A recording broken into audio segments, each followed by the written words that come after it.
તો મિત્રો આજે આપણે જોઈશું કેરામાં આવેલ લાખા ફુલાણીની રાજધાની અને તેમનો ઇતિહાસ।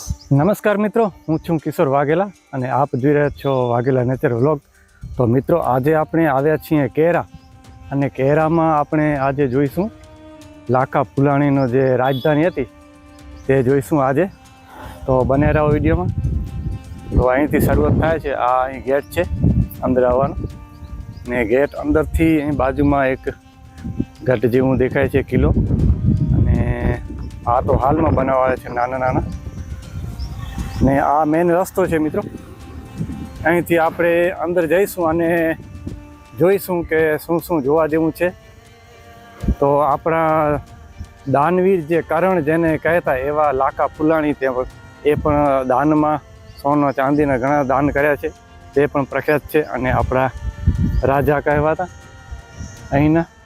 તો આ રાજધાની એની લાખા ફુલાણીની, અને આ જગ્યા શું છે તે પણ આપણે જોઈશું। અને આ બાજુ આ એક ગઢ જેવું ઊંચી ઇમારત છે અહીંયા, તે પર જોઈશું શેની। તો સૌ પ્રથમ તો અહીં બાજુમાં રોડ આવેલો છે મિત્રો। તો આ મંદિર લગભગ લાગે છે, જે શિવ મંદિર કહે છે તે શિવ મંદિર છે આ। અહીંયા એનો બોર્ડ લગાડવામાં આવ્યો છે। હા તો મિત્રો આપ જોઈ શકો છો આ શિવ મંદિર જ છે કેરા। પાષાણ કવિતા, આના વિશે આપણે આગળ જણાવશું। અને પહેલાં તો આપણે જોઈ લઈએ કે કેવો નજારો, શું કેવો દ્રશ્ય છે, કેવી બનાવટ છે। તો બનાવટ તો આ પણ પથ્થરોની છે, કારણ કે ઘણા વર્ષો પહેલાંનું બાંધકામ છે। તો પહેલાં તો પથ્થરોનું જ બાંધકામ હતું। તો પહેલાં આજુબાજુનો વિસ્તાર જોઈ લઈએ, પછી ઉપર જઈને જોઈશું। અહીં બાજુમાં હાલમાં એક બનાવેલ અહીં શિવ પાર્વતીનું, અને આ લગભગ શિખર ઉપરથી પડી ગયેલ છે, જોઈ શકો છો આપ।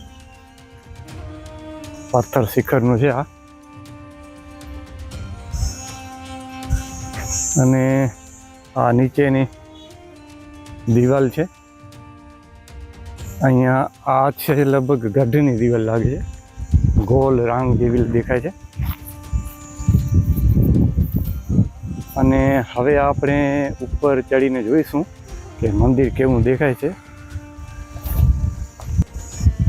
તો મિત્રો આ આપણે જોઈએ ગઢની એક દિવાલ જ છે, ઊંચી રાંગ, જે થોડી ઘડી પડી છે અને બાકીનો વિસ્તાર અહીંયા પડી ગયેલ છે। આ બાજુ પણ છેડે તમને દેખાય તો એ સામે ધજા દેખાય છે, તે પણ ગઢની દિવાલ છે। તો આ બાજુ એ આ ખૂણામાં આમ લગભગ કાટખૂણો છે આ ગઢની દિવાલ। રાંગ ક્યાં સુધી છે આગળ આપણે જોઈ, પરંતુ હાલમાં એમાં દેખાય છે ચારે બાજુ હશે લગભગ રાંગ। અને આ એક બગીચા જેવું છે અહીંયા।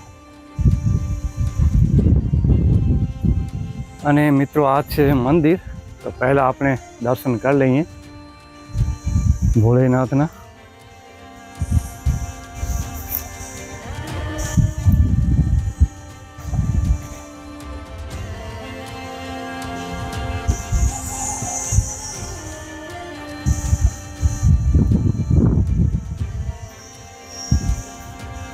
તો ઘણું જૂનું એવું મંદિર, દર્શન કરીએ અને પછી આપણે જોઈશું કેવું દેખાય છે। જય શિવ શંકર, જય ભોલેનાથ।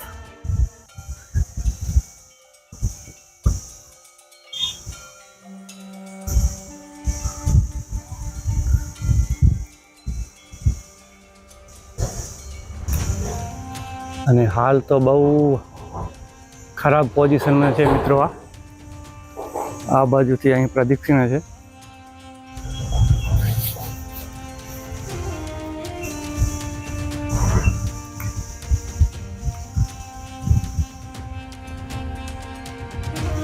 તો એકદમ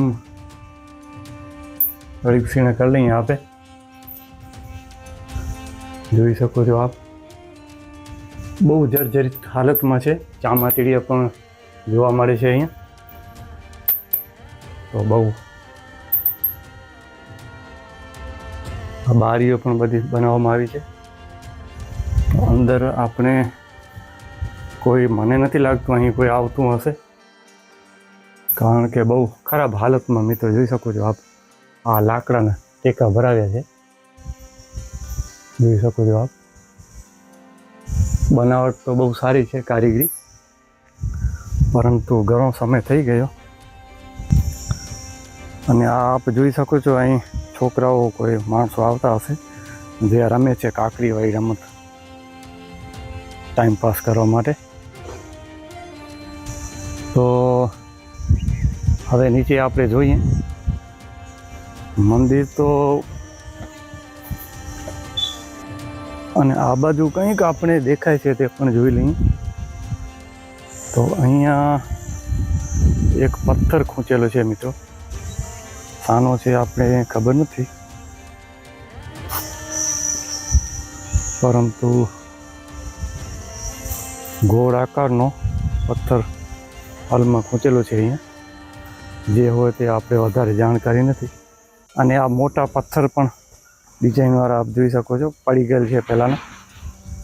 અને હવે આગળ આપણે મંદિરની બાજુમાં જોઈશું તો કેવી બનાવટ છે. નીચે તો હાલમાં અહીં ઠંડક લેવા માટે એક જીવ પણ બેઠો છે, આપ જોઈ શકો છો, ગરમીના કારણે. તો પથ્થરો તો મોટા, ખાલી પથ્થરોનું બાંધકામ છે મિત્રો, બહુ સારું છે. પરંતુ હાલમાં આપ જોશો તો એકદમ જર્જરિત હાલતમાં છે. અને રિનોવેશન કરવામાં નહીં આવે તો આ એકદમ જેને કહેવાય ને પડી જશે, કારણ કે હાવ ખલાસ હાલતમાં છે મિત્રો. મંદિર તો બહુ સારું છે, પણ આગળનો ભાગ તો બધો પડી ગયો હોય, આપ જોઈ શકો છો. આગળનો ભાગ આખો પડી ગયો, સાઈડનો ભાગ આ રહ્યો હોય એ પણ હવે કાંઈ નક્કી ન કહેવાય. અને દેખાવાનું તો બહુ સુંદર ડિઝાઇન, આપ કારીગરી જોઈ શકો છો, બહુ સુંદર મજાનું મંદિર છે.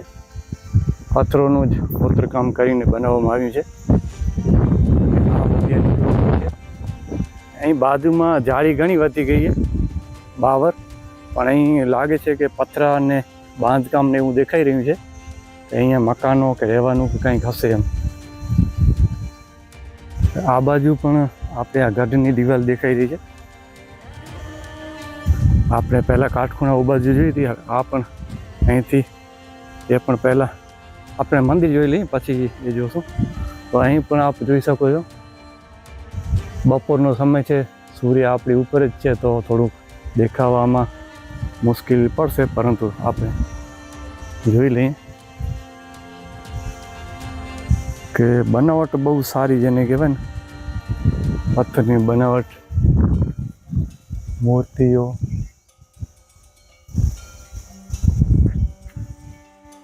પણ હવે આ વસ્તુ કેટલા ટાઈમ રહેશે તેનું કાંઈ નક્કી નથી, કારણ કે આને જો સંભાળવામાં નહીં આવે તો હવે તો આ ક્યારે પડે કાંઈ નક્કી ન કહેવાય. તો મંદિર બહુ સારું છે. વધઘટ આપણે પછી જોશું, પહેલાં આ બાજુ ગઢ થોડુંક આપણે જોઈ આવીએ એ ક્યાં સુધી છે ને કેવો છે ગઢ. તો અહીંયાથી આ દિવાલ જઈ રહી છે, અને જાળી તો જ્યાં જો ત્યાં જાળી તો બહુ વધી ગઈ છે, ઝેરી બાવર જેને કહેવાય.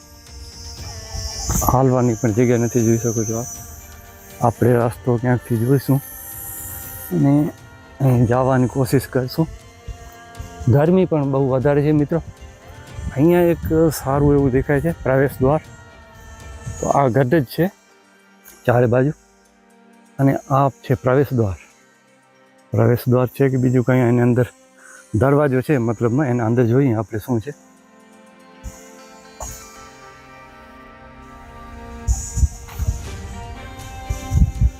તો આ તો બહાર નીકળવાનો, આ પણ આપ દિવાલ જોઈ શકો છો, બહાર નીકળવાનો દરવાજો હોય, ને અહીં પણ કંઈક આવેલું છે.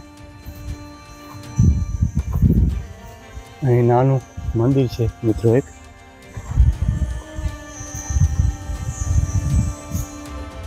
આપણે ખબર નથી. મંદિર છે એક નાનું અહીંયા, જેનું હોય તે.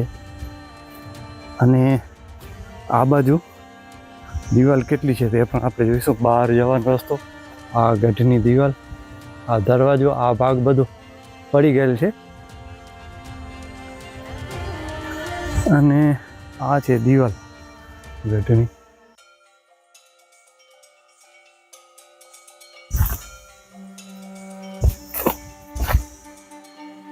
Goal goal. તો બસ આ બાજુ બીજું કાંઈ ખંડેર જ પડ્યા છે. તો આપણે પાછા મંદિર તરફ જઈશું.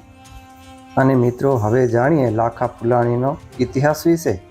તો લાખા ફુલાણીનો જન્મ જે 920માં થયો હતો અને તેમનો અંત સમય 979.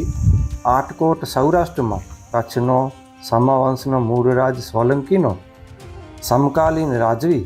તેના પિતાનું નામ ફૂલ તથા માતાનું નામ સોનલ હતું. તેમનો જન્મ યશોરાજની કૃપાથી થયો હતો એવી માન્યતા છે. પિતાનું નામ ફૂલ હોવાથી તે ફુલાણી તરીકે ઇતિહાસમાં જાણીતો થયો. લાખાના લખમસિંહ, લાખણસિંહ, લક્ષરાજ જેવા અન્ય પણ નામો પણ હતા.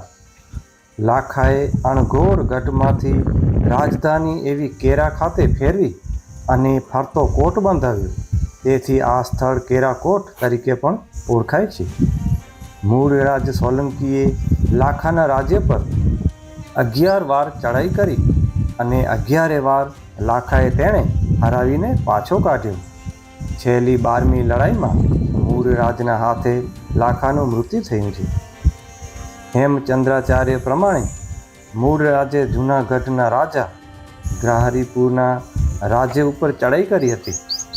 લાખો ગ્રાહરીપુરનો મિત્ર હતો, તેથી તે તેની મદદે આવ્યો. આ યુદ્ધમાં ગ્રાહરીપુર કેદ પકડાયો અને લાખાનું જંબુ માલી ભાદર નદીના કાંઠે આટકોટ પાસે મૃત્યુ થયું. અહીં આટકોટ નજીક ભાદર કાંઠે તેનો પાડ્યો છે. લાખાએ કોટ ઉપરાંત અનેક શિવ મંદિરો, કિલ્લા અને મહેલો અને તળાવો વગેરે બંધાવ્યા હતા. ભુજ કચ્છનું ગૌરવ એવું લાખો ફુલાણી તો કચ્છનો મહાન અને દાનવીર રાજા લાખો ફુલાણી, જેણે 1965ના ભારત પાકિસ્તાનના યુદ્ધ વખતે નેશનલ ડિફેન્સ માટે તેમણે 5000 કિલો સોનું દાનમાં આપી દીધું હતું મિત્રો, જે અત્યાર સુધીમાં સૌથી મોટું એવું દાન માનવામાં આવે છે. કચ્છના ઇતિહાસ પર એક નજર કરીએ તો એવા ઘણા રાજા થઈ ગયા કે જેની ઉદારદિલીથી આપણે સૌ અજાણ છીએ. અહીં મારે વાત કરવી છે કચ્છ ભુજના એક શૂરવીર અને દાનવીર રાજા એવા લાખા ફુલાણીની, જેની ઉદારદિલી મને બહુ જ સ્પર્શી ગઈ છે. તેમનો જન્મ ઈસવીસન 920માં કચ્છના નરેશ જામ ફૂલના ઘરે થયો હતો, જે સમય જતાં કચ્છનો એક મહાન રાજા થયો. તેની શૂરવીરતાની સાથે તેની ઉદારદિલીના ગુણલા દુહાઓમાં પણ આજે પણ ગવાય છે. તે ખૂબ જ દાતાર હતો. વહેલી સવારથી જ તે સવા પ્રહર દિન સુધી ભાટ, ચારણ અને યાચકર વર્ગને 20 તોલા સોનું દાનમાં આપી દેતો હતો. તે રોજના અનેક ઘોડા પણ દાનમાં આપતો. તેની દાનવીરતાથી બીજા ઘણા રાજાઓ પ્રેરિત થઈને પણ દાન આપતા હતા. તે અણઘોર ગઢના વતની હતા, પરંતુ ભાઈઓ વચ્ચેના ઝઘડાના કારણે તે પોતાનું વતન અણઘોર ગઢ છોડીને કચ્છ આવ્યા હતા. તે આજનું કેરા નામે ઓળખાય છે. ત્યાં આવીને મજબૂત કિલ્લો બનાવ્યો અને તેણે કપિલકોટની સ્થાપના કરી. જામલાખાની કેર નામની રાણીની સ્મૃતિમાં આ ગામનું નામ કેરા રાખવામાં આવ્યું. તેણે આ કિલ્લો બાંધવા માટે માત્ર પથ્થરોનો જ ઉપયોગ કર્યો હતો. તેણે તે જ સમયમાં એક શિવ મંદિર પણ બંધાવ્યું, જેનું નામ તેણે લાખેશ્વર મંદિર રાખ્યું. તેણે આ મંદિર બાંધવા માટે એવી કોઈ પણ વસ્તુ નથી વાપરી જેનાથી પથ્થરોને એકબીજા સાથે જોડી શકાય. છતાં પણ આ મંદિર ખૂબ જ મજબૂત બંધાયેલું હતું. તે સમગ્ર કચ્છ જિલ્લાનું અદ્ભુત કોતરણી ધરાવતું એક જ મંદિર હતું. તે સમયમાં આવી કોતરણી માત્ર ખજુરાહોના મંદિરોમાં જ જોવા મળતી હતી. 1819 અને 2001ના ભૂકંપના કારણે આ મંદિરને ઘણું નુકસાન થયું છે, પરંતુ આજે પણ તે ઇતિહાસની અને દાનવીર લાખા ફુલાણીની યાદ તાજી કરાવે છે. કહેવાય છે કે મૂળરાજ સોલંકી સાથેના યુદ્ધમાં 59 વર્ષની ઉંમરે લાખો ફુલાણી લડતા લડતા વીરગતિને પામ્યા હતા. તો મિત્રો, આ હતી લાખા ફુલાણીની રાજધાની, જે ગામ કેરામાં આવેલ છે, અને તેની માહિતી અને તેનો ઇતિહાસ તો તમને કેવો લાગ્યો એ અવશ્ય કમેન્ટ દ્વારા જણાવજો. ફરી મળીશું નવા વિડીયોમાં.